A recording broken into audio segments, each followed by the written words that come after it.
Eat, MC.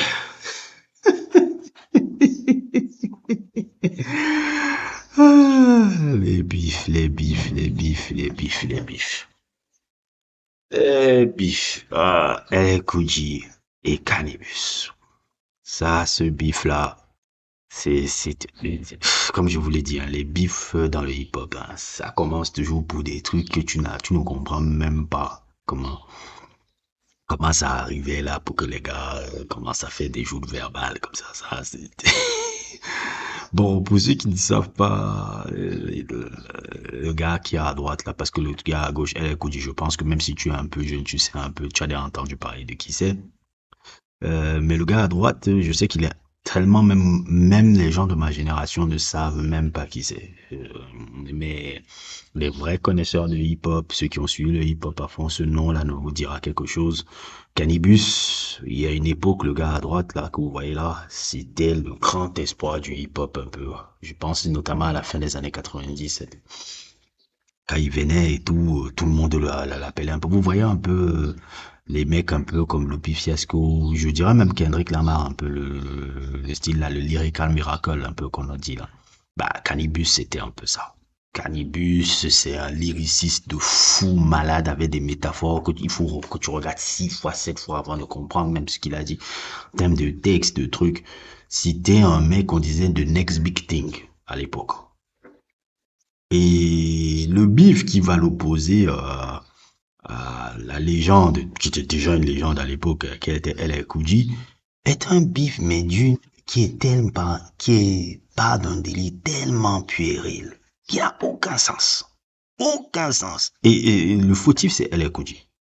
Le fautif, lui-même, il a admis, hein, comme vous le voyez là, lui-même, il a admis que c'est lui le fautif dans l'histoire. À la base, ça part de quoi? De trucs. LL Cool J avait fait un son là, où il réunissait plusieurs rappeurs là. Je me rappelle plus comment ça s'appelait encore là. 4, 3, 2, 1, je crois. Il y avait qui encore dans le truc? Je sais pas s'il y avait Method Man, DMX. Attendez, je m'avais encore vérifié. Il y avait Method Man, DMX. Il y avait plein de rappeurs là. Plein de rappeurs étaient sur le son là. C'était un son. Il y avait Method Man, Redman, DMX. Il y avait plein de rappeurs dans le son là. Plein. Master P, bref. Et il avait invité Cannibus. Il avait invité Cannibus aussi, qui voyait comme un jeune prometteur, parce que Cannibus était vu comme un jeune prometteur qui va exploser dans le monde du hip-hop à l'époque là. Et Cannibus qui lui, tu vois, Cannibus, un peu, faut comprendre un peu le profil de Cannibus. Cannibus et si vous voulez même une vidéo qui exprime vraiment la carrière de ce gars-là, le FT Signifieur là dont je vous parle a fait un gros sujet d'1 heure sur lui. Vous pouvez le voir, je vais mettre le lien aussi en ma description. Vous pouvez comprendre un peu qui est le gars dont je parle là. Ça, mon grand frère était très fan de Cannibus. Je me rappelle à l'époque, quand il avait sorti même son son là, et autres, tout mon grand frère adorait énormément ça. C'est pas mon grand frère que moi j'ai connu Cannibus. Parce que mon grand frère, c'est un grand connaisseur de hip-hop. Donc c'est comme ça que même moi, j'ai commencé à, nous, à la maison, on a été truc dans le hip-hop.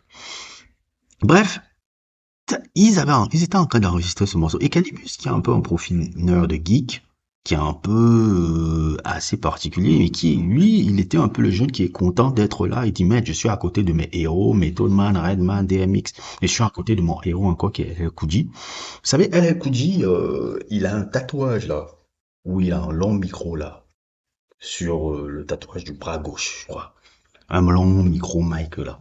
Et Cannibus qui le regardait lui disait, ah, moi je voudrais avoir la même chose aussi quand je vais truc. Et LL Cool J, lui, il prenait ça pour du défi. Alors que Cannibus, lui, il voyait, il était en train de le, tu vois, c'est le fan qui parle à son héros, tu vois, un peu. Elle écoute, il le regarde, ah, bon, il fait un peu du smirk, des trucs, donc il a un peu dégéné un peu par rapport à ça. Et après, quand vient l'enregistrement du son, dans le studio, Cannibus balance un truc, en gros, si je paraphrase un peu, oui, je suis content d'être avec des mix, ta. Et je vais prendre. Et elle, passe-moi le micro qui est sur ton bras, là. Passe-moi le micro qui est sur ton bras, là. Et pour que je commence à toaster. Un peu, que je paraphrase un peu comment on appelle ça? Je paraphrase un peu le couplet, mais c'est à peu près ça qu'il a fait. Les mecs, elle est Kouji. pète un câble et pense que merde, le gamin est en train de comment on appelle ça? Il est en train de me manquer de respect. Je veux dire, aux États-Unis, ce genre de conneries-là, vous pensez que c'est un peu fantaisiste, mais dans le milieu afro-américain et dans le milieu hip-hop, il y a des gens qui, surtout un homme alpha comme El Kouji, qui est très alpha, très confrontationnel, très truc et tout. Le mec, il a pris ça comme un manque de respect, alors que quand le gamin faisait ça, il lui faisait seulement comme un honneur, donne-moi l'honneur de prendre ton mec, je vais continuer à t'honorer. C'était un peu, c'était vraiment comme un fan qui est juste content d'être dans la salle avec ses héros et avec son héros, quoi. Tu vois. Donc, LL Cool J a surréagi par rapport à ça. Il a dit truc, il a fait pression avec son label et son truc que Cannabis enlève, comment on appelle ça, enlève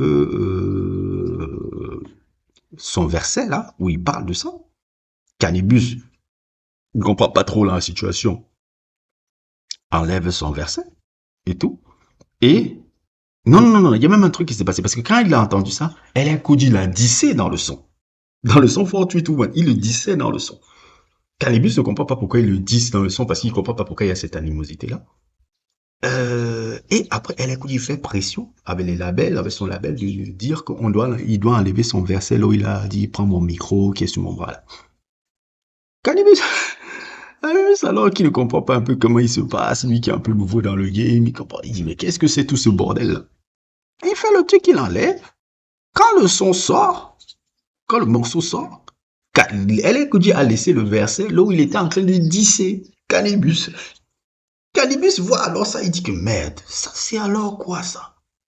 Ça c'est quoi ce truc?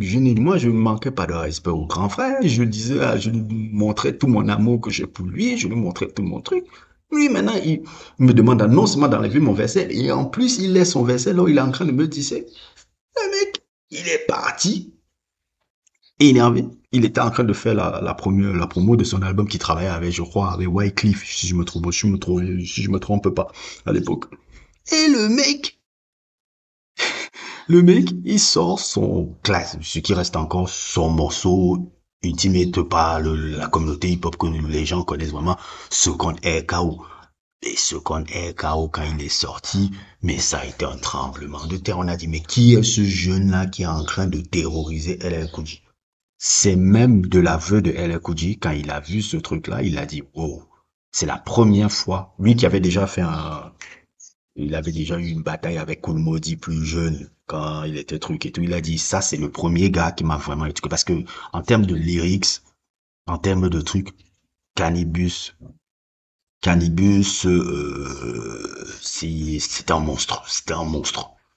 Le mec, il a fait ce qu'on est chaos. Tout le monde disait, wow, elle est Kouji.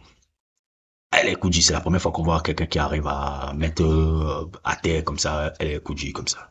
Mais le problème, c'est que c'était le premier single de son album en fait qui venait. Et je pense que c'est pas stratégique de faire un bif, de faire un single qui est un bif, alors que tu es encore très nouveau dans l'industrie. Tu n'as pas encore fait ton nom, tu n'as pas encore fait ton truc. Le premier son que tu sors, c'est un son qui est un bif. C'est pas très judicieux, c'est pas très truc. C'est pour ça que même jusqu'à aujourd'hui, il en a un peu payé un peu ce truc-là, parce que tout le temps, on se rappelle juste même pas de sa musique, on se rappelle juste de ce son où il a biffé Elle Kouji. Bref, après ça, LL Cool J, acculé, l'a répondu, je crois que c'était, comment ça s'appelle, Rip the Killer, où il faisait là le début la Ken Boss, je me rappelle, c'était Rip.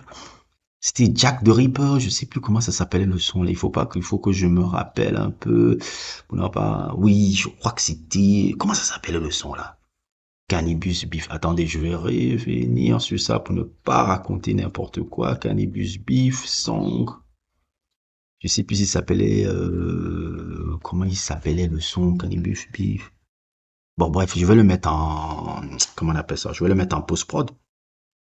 Il a répondu avec ce son-là qui, bon, finalement, a un peu fermé le débat entre lui et Cannabis.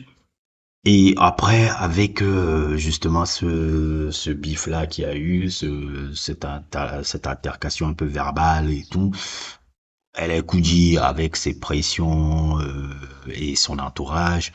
Et quand je dis pression, je veux dire l'influence qu'il a derrière dans l'industrie en étant déjà une légende comme il est.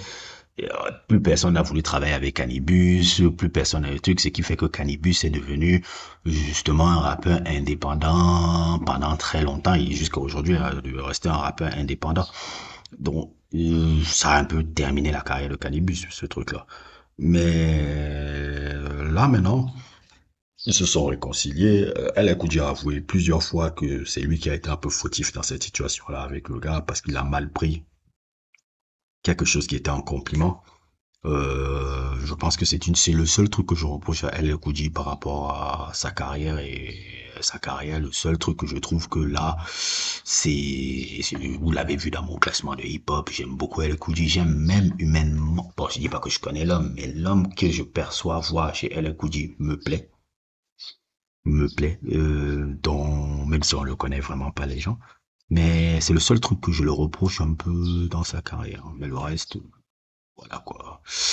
Donc c'était un peu ça, c'était un peu ma façon de faire un peu mon truc sur le beef et les coups du cannabis. Comme ça vous pourrez connaître un peu qui est ce cannabis. Et comme je vous l'ai dit, allez regarder la vidéo de FD Signifier qui parle un peu de la carrière de cet individu peu commun, très très peu commun un peu dans l'histoire du hip-hop, qui était un peu pas à l'époque qu'il devait être. S'il était un peu sorti à l'époque des années 2000, 2005, 2007, 2008, 2009, comme ça, là, comme les Lupi Fiasco, ce profil un peu nerd, parce que c'est un gars qui est un majoré de technologie nerd, hein. C'est un très très grand, comment dire, un peu, tu vois, un peu comme un peu les gamins, les gars que tu vois de la Silicon Valley, là. Il a un peu ce profil-là.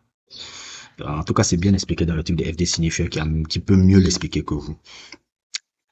N'hésitez pas à liker, n'hésitez pas à vous abonner et à plus pour d'autres aventures.